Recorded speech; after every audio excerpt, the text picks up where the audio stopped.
اعوذ باللہ من الشیطان اللعین الرجیم بسم اللہ الرحمن الرحیم رب اشرح لی صدری ویسر لی امری واحلل عقدۃ من لسانی یفقہوا قولی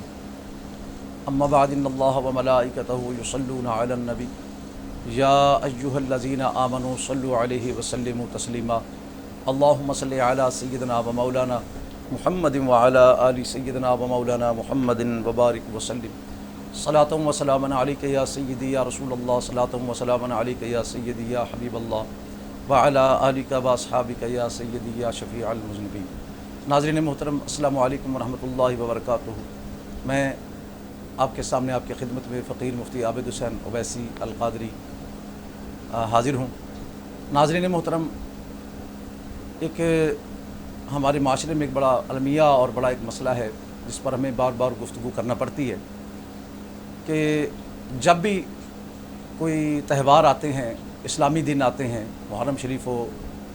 میلاد پاک کا مہینہ ہو، بڑی 11ویں شریف کا مہینہ ہو، یا رجب شریف ہو، یا شب برات ہو، یا شب معراج ہو، تو کافی سارے بدعقیدگی کا اظہار کرنے والے لوگ عوام کو گمراہ کرنے کی بھرپور کوشش کرتے ہیں۔ تو فی الوقت میں جس مسئلے پر بات کرنا چاہ رہا ہوں، ابھی آپ کے سامنے محرم شریف کے ایام گزرے ہیں، یوم عاشور کے ایام گزرے ہیں۔ ان دنوں کافی مصروفیات بھی ہوتی ہیں، اور ان دنوں ایک کلپ وائرل ہوا، اور اس کلپ کے بارے میں متعدد سوالات مجھ سے کیے گئے، فیس بک پر بھی، واٹس ایپ پر بھی، اور ٹیلی فونز پر بھی، کہ مفتی صاحب اس کے بارے میں بتائیں آپ کہ یہ کیا کہہ رہا ہے آدمی۔ سب تو پہلے تو میں اپنے اہل سنت کے لوگوں سے گزارش کروں گا کہ کیا آپ کا مسلک، آپ کا جو عقیدہ ہے، جو ہمارا الحمدللہ جس میں کوئی شک نہیں، دنیا کا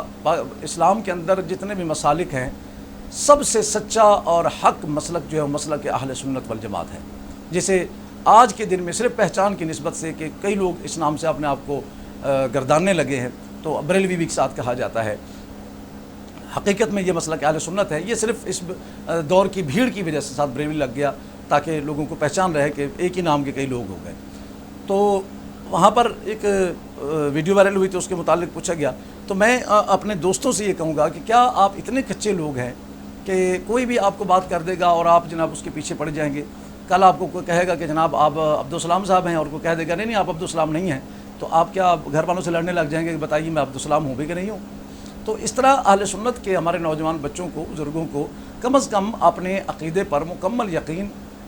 ہونا چاہیے، اور مکمل ایمان کے ساتھ کھڑے ہونا چاہیے۔ اتنا ایمان کمزور نہیں ہونا چاہیے کہ ان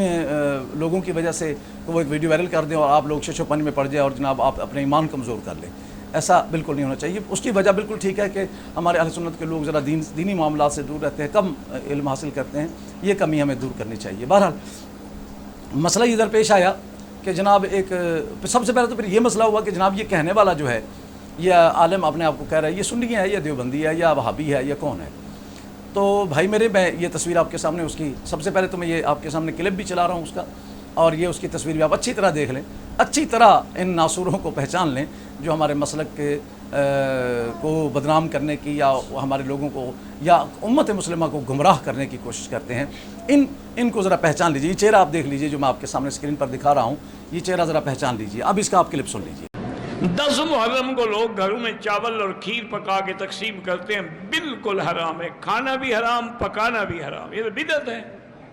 یعنی حضرت حسین پیاسے شہید ہو گئے، تم لوگوں کو کھیر اور دودھ بھی لا رہے ہو۔ 10 محرم کو دسترخوان وسیع کرنے کا کوئی حکم نہیں ہے، 10 محرم کو روزہ رکھنے کا حکم ہے۔ تو محترم آپ نے کلپ سنا، اب یہ صاحب فرما رہے ہیں، یہ پہلے یہ سن لیں یہ کون ہے۔ یہ صاحب غالباً سعودیہ میں بیٹھتے ہیں یا کراچی میں بیٹھتے ہیں، بہرحال یہ دونوں جگہ ان کی، اور یہ دیوبندی ہیں یا وہابی ہیں نہیں پتہ، لیکن ہمیشہ انہوں نے مسئلہ کہ اہل سنت کے خلاف بات کی ہے، اور ہمیشہ انہوں نے بازاری فتوے جاری کی ہیں۔ جب بھی کوئی ایسا موقع آتا ہے عقیدتوں کا، محبتوں کا، اہل بیت سے محبت کا، صحابہ سے اکرام سے محبت کا، یا آل نبی صلی اللہ علیہ وسلم یا حضور سید عالم وسلم میلاد کے مہینے کا، تو یہ اس طرح کی جو خرابیاں ہیں یہ کرتے ہیں۔ ابھی آپ سن لیتے، یہ کہہ رہا تھا کہ جی محرم شریف کے دن لنگر نیاز کرنا حرام ہے، یہ کہہ رہا ہے۔ تو شرن سب سے پہلے میں عرض کروں گا کہ کسی چیز کو کون حرام کر سکتا ہے سوائے اللہ رسول کے؟ یہ کون ہوتے ہیں کسی چیز کو حرام کرنے والے؟ میں آپ کے سامنے کوٹ کرتا ہوں آیات، سورہ انعام شریف آپ کھولیں قرآن پاک کے اندر، اس کے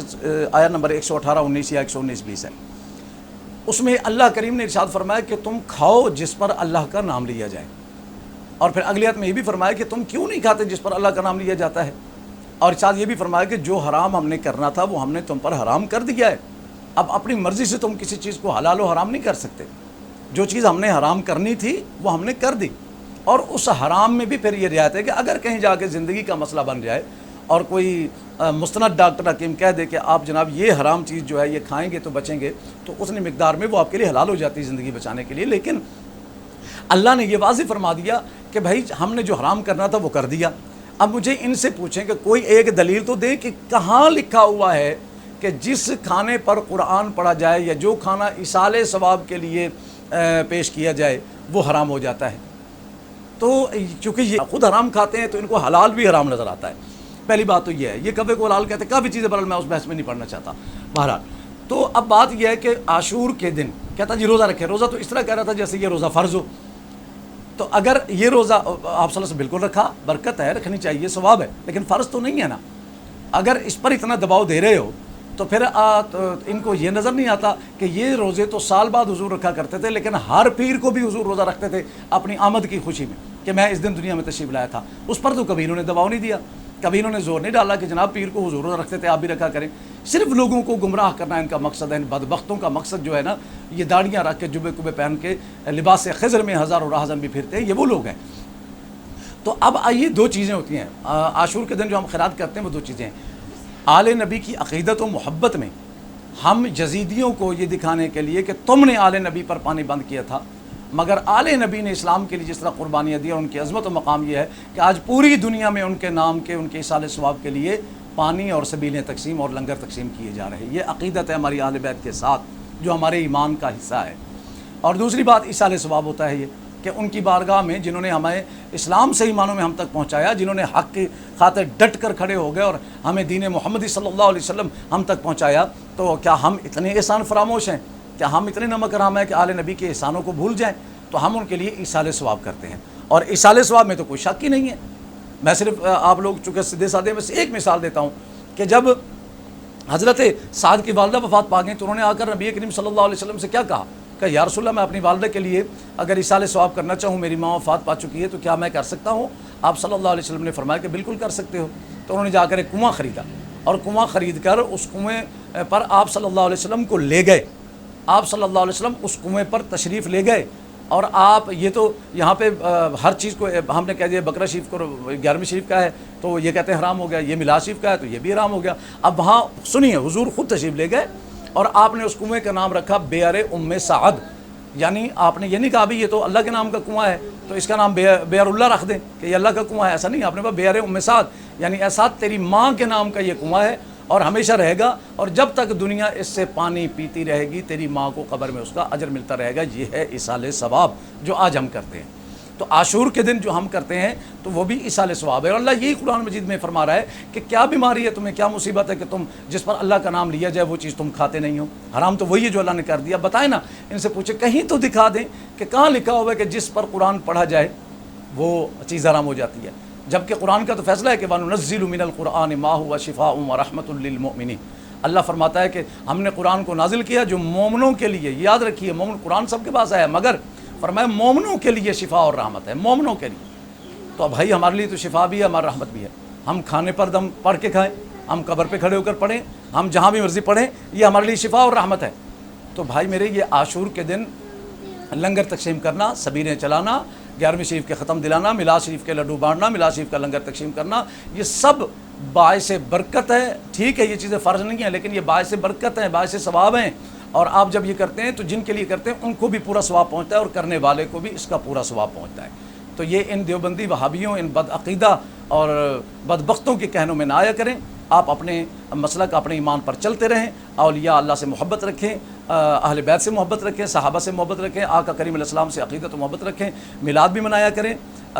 یوم عاشور پر بھی خیراتیں کیا کریں، شب معراج بھی منایا کریں، شب برات بھی منایا کریں، 11ویں شریف منایا کریں۔ انشاءاللہ تعالی یہ اللہ کے نام کے لنگر ان کے پیاروں کے نسبت سے انشاءاللہ تعالی چلتے رہیں گے ان کے سارے ثواب کے لیے۔ اللہ تعالی ہم سب کو صحیح معنوں میں سمجھ نصیب فرمائے، ہمیں عمل کرنے کی توفیق عطا فرمائے، ان جیسے بد عقیدہ لوگوں سے ہمیں محفوظ و معمون فرمائے۔ وما علینا الا البلاغ۔